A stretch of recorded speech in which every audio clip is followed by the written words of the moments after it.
السلام علیکم ناظرین، جیسا کہ آپ نے میری پچھلی ویڈیو میں حضرت صالح علیہ السلام کا شجرہ نسب جانا، آج ہم قوم سمود کی سرکشی اور حضرت صالح علیہ السلام کے بارے میں ذکر کریں گے۔ تو ناظرین، حضرت صالح علیہ السلام کا واقعہ سننے کے لیے ہمارے ساتھ جڑے رہیے۔ حضرت صالح علیہ السلام جس قوم میں پیدا ہوئے اسے سمود کہتے ہیں۔ قوم سمود کا ذکر قرآن پاک میں 9 سورتوں میں کیا گیا ہے۔ ان کا سمود نام اس وجہ سے ہے کہ ان کا جد امجد آلہ سمود ہے۔ سمود کی جانب یہ قبیلہ منسوب کیا جاتا ہے۔ سمود سے حضرت نوح تک بھی 2 قول ہیں۔ اول سمود بن عامر بن ارم بن سام بن نوح علیہ السلام، اور دوسرا سمود بن عاد بن اوس بن ارم بن نوح علیہ السلام سے ثابت ہوتا ہے۔ قوم سمود بھی یہ وہی قوم ہے جو عاد کی ہلاکت کے وقت ہود کے ساتھ تھی۔ یہ قوم عاد ثانی کہلاتی ہے۔ یہ قوم بھی عربی نسل میں سے ہے۔ یہ قوم بھی قد میں لمبی قوم تھی اور اللہ تعالیٰ نے انہیں بڑی قوت اور طاقت سے نوازا تھا۔ قوم عاد کی تباہی کے بعد یہ قوم ان کے چھوٹے بھائی سمود کی نسل سے وجود میں آئی۔ یہ قوم بڑے بڑے پہاڑوں میں رہنے کی شوقین تھی۔ یہ پہاڑوں کو تراش کر خوبصورت محل تیار کیا کرتی تھی۔ اللہ تعالیٰ نے انہیں ہر چیز اور ہر نعمت سے نوازا تھا۔ سرسبز باغات، میٹھے پانی کی نہریں اور پتھریلی زمین پر ہر قسم کے پھل عطا کیے گئے۔ ان کے عالیشان محل اتنے خوبصورت تھے کہ دور دراز کے علاقوں میں لوگ دیکھنے کے لیے آتے تھے۔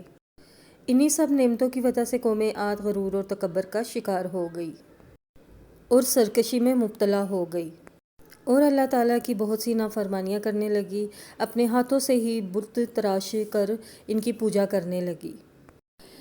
یہ قوم بھول چکی تھی کہ اس سے پہلے جو قوم گزری ہے قوم عاد، وہ بھی اسی طرح کی حرکتوں کی وجہ سے صفحہ ہستی سے مٹا دی گئی۔ ناظرین، یہ قوم اس کے علاوہ حجر کے علاقے میں آباد تھی۔ آہستہ آہستہ یہ لوگ پھیلتے چلے گئے، یہاں تک کہ یہ لوگ مغربی اور شمال عرب تک پھیل گئے۔ اس قوم نے اپنا دارالحکومت حجر ہی رکھا، جو کہ شہر حجاز کے بالکل قریب واقع ہے، جسے آج ہم مدائن صالحہ بھی کہتے ہیں۔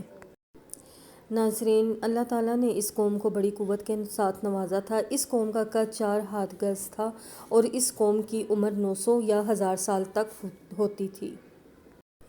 یہ ایسی قوم تھی، ان میں نہ کوئی بیماری لگتی تھی اور نہ ہی ان کے ہاتھ پاؤں کمزور ہوتے تھے اور نہ ہی ان لوگوں میں کوئی بڑھاپا آتا تھا۔ یہ لوگ ہمیشہ جوان اور تندرست رہتے تھے۔ حضرت صالح علیہ السلام کی قوم کا یہ حال تھا کہ دنیاوی طاقت اور دولت اور عمارتوں پر گھمنڈ کرتی تھی۔ اللہ تعالیٰ نے حضرت صالح علیہ السلام کو ان کی قوم پر نبی بنا کر بھیجا۔ حضرت صالح علیہ السلام شروع میں تو قوم کے بہت ہی پسندیدہ اور بہترین انسان مانے جاتے تھے، لیکن دعوت توحید کے بعد حضرت صالح علیہ السلام نے کہا اللہ کو ایک مانو، اس سے رزق مانگا کرو، اسی کی عبادت کرو، لیکن قوم نے انکار کیا۔ اور یہ قوم حضرت صالح علیہ السلام سے مخاطب ہو کر کہنے لگی، صالح تم کل تک تو ہمارے پسندیدہ میں سے تھے، اب تم ہمیں اپنے باپ دادا کے دین سے ہٹانا چاہتے ہو۔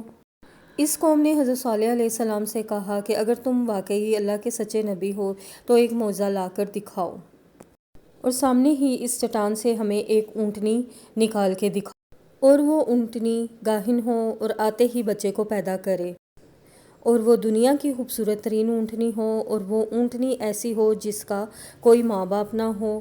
پھر حضرت صالح علیہ السلام نے اللہ کے آگے دعا کی اور ان کے دیکھتے ہی دیکھتے سامنے پہاڑ سے ایک اونٹنی نکل آئی جو کہ حاملہ تھی، اور آتے ہی اونٹنی نے ایک حسین و جمیل بچے کو پیدا کیا۔ اس اونٹنی کے تھن دودھ سے بھرے ہوئے تھے اور اس اونٹنی نے اتنا دودھ دیا کہ سب لوگوں کا پیٹ بھر گیا، مگر دودھ پھر بھی ختم نہ ہوا۔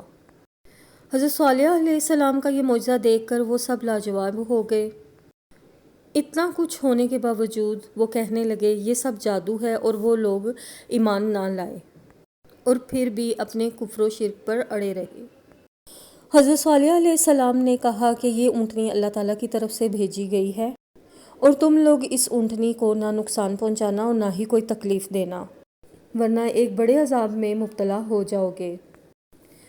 وہ اونٹنی اپنے بچے کے ساتھ سارا دن کھیتوں میں چلتی پھرتی اور کھاتی اور چشمے کا سارا پانی پی جاتی۔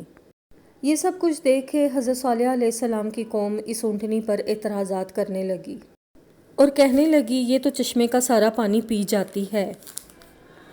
پھر اللہ تعالیٰ نے اونٹنی کے لیے یہ حکم دیا کہ ایک دن قوم پانی پیے گی اور دوسرے دن اونٹنی پانی پیے گی، اور جس دن اونٹنی کا ہوگا اونٹنی اپنے دودھ سے ایک قبیلے کو سیر کرے گی۔ یہ اللہ تعالیٰ کی ایک خاص اور بہت بڑی نشانی تھی۔ حضرت صالح علیہ السلام کے دشمنوں میں قوم سمود کے بدکار سردار تھے۔ قوم سمود کے بڑے سرداروں میں سے ایک سردار جو طاقتور تھا، اس کی بیوی جس کا نام سدوم تھا۔ اس عورت کی بہت ہی انتہائی خوبصورت، حسین و جمیل 2 بیٹیاں تھیں۔ ان کی عمر 12 اور 14 سال کے درمیان تھی۔ اس عورت نے حضرت صالح علیہ السلام کے بیٹے کو لالچ دی اور کہنے لگی اگر تم اس اونٹنی کو قتل کرو گے تو میں اپنی دونوں بیٹیوں سے تمہیں نواز دوں گی۔ چنانچہ حضرت صالح علیہ السلام کی اولاد نیک تھی اور اس نے ایسا کرنے سے انکار کر دیا۔ پھر اس نے اعلان کرا دیا کہ جو شخص اس اونٹنی کو قتل کرے گا میں اسے اپنی دونوں بیٹیوں سے نوازوں گی۔ ناظرین، حضرت صالح علیہ السلام کے قوم کے 9 سردار تھے جو انتہائی بدبخت تھے۔ ان کا ذکر قرآن پاک میں بھی کیا گیا۔ انہی سرداروں میں سے جب 2 سرداروں نے سدوم کی بات سنی، انہوں نے آخر کار اونٹنی کو قتل کرنے کا ارادہ کیا اور اپنی قوم سے مشورہ کیا اس کی وجہ سے ہم پانی میں قید ہو گئے ہیں اور اس اونٹنی کا ہم قتل کر دیں گے۔ چنانچہ 2 بدکار آدمی قدر بن سالف اور اس کے ساتھی نے اونٹنی کی ٹانگ کی کونچیں کاٹ دیں اور پھر اسے قتل کر دیا۔ یہ اللہ کی بہت بڑی نشانی کا قتل تھا۔ جب حضرت صالح علیہ السلام کو اس بات کا پتہ لگا اور وہ رونے لگے، پھر اللہ تعالیٰ کی طرف سے حکم ہوا کہ میں اب اس قوم پر عذاب بھیجنے والا ہوں۔ حضرت صالح علیہ السلام نے اپنی قوم کی طرف جا کر اللہ تعالیٰ کا پیغام دیا اور وہ اپنی قوم سے مخاطب ہو کر کہنے لگے تم لوگوں نے اللہ تعالیٰ کی دی ہوئی نشانی کا قتل کر ڈالا۔ اللہ تعالیٰ نے تم پر عذاب بھیجنے کا ارادہ کر لیا ہے۔ یہ سب کچھ سن کر ان 9 سرداروں نے فیصلہ کیا کہ ہم حضرت صالح علیہ السلام کا بھی قتل کر ڈالیں گے۔ لہٰذا وہ سب قتل کے ارادے سے ایک پہاڑ کے پیچھے چھپ گئے اور انہوں نے ارادہ کیا جب حضرت صالح علیہ السلام اپنے گھر سے نکلیں گے تو ہم انہیں قتل کر ڈالیں گے۔ لیکن اللہ تعالیٰ کی حکمت ایسی ہے کہ جب انہوں نے ان کا قتل کرنے کا ارادہ کیا تو اللہ تعالیٰ نے ایک زلزلے کے ذریعے ان پر پتھر برسائے اور وہ ان پتھروں کے نیچے ہی نیست و نابود ہو گئے۔ صبح کے وقت جب ان کی قوم نے ان کی لاشیں دیکھیں تو ان لاشوں کو دیکھ کر بھی اس قوم کو کوئی نصیحت نہ ہوئی اور وہ اپنی مستی میں مگن رہیں اور حضرت صالح علیہ السلام کا مذاق اڑانے لگی۔ پھر حضرت صالح علیہ السلام نے کہا اب 3 دن اور مزے کر لو، پھر اللہ کا عذاب آئے گا۔ عذاب کی نشانیاں یہ تھیں، پہلے دن آپ لوگوں کے چہرے سرخ ہو جائیں گے اور دوسرے دن آپ لوگوں کے چہرے پیلے ہو جائیں گے اور تیسرے دن آپ لوگوں کے چہرے کالے ہو جائیں گے۔ چنانچہ ایسا ہی ہوا، پہلے دن ان کے چہرے سرخ اور دوسرے دن ان کے چہرے پیلے اور تیسرے دن ان کے چہرے کالے ہو گئے۔ چوتھے دن ایک چیخ سیاہ آسمان سے نکلی۔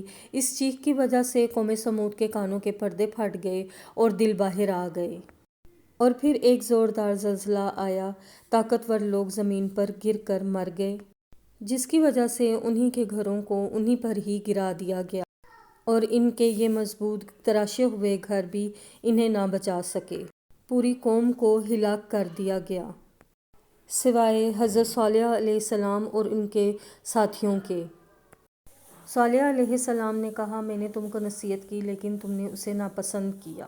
اس قوم کے عذاب کے بعد حضرت صالح علیہ السلام ایمان والوں کو لے کر شام کی طرف چلے گئے اور باقی زندگی اپنی عبادت میں گزاری۔ ناظرین، یہ تھا حضرت صالح علیہ السلام کی زندگی کا ایک سچا واقعہ۔ اگر آپ کو میری یہ ویڈیو پسند آئی ہے، آپ اسے لائک اور سبسکرائب کیجیے اور مزید واقعات سننے کے لیے ہمارے ساتھ جڑے رہیے۔ شکریہ۔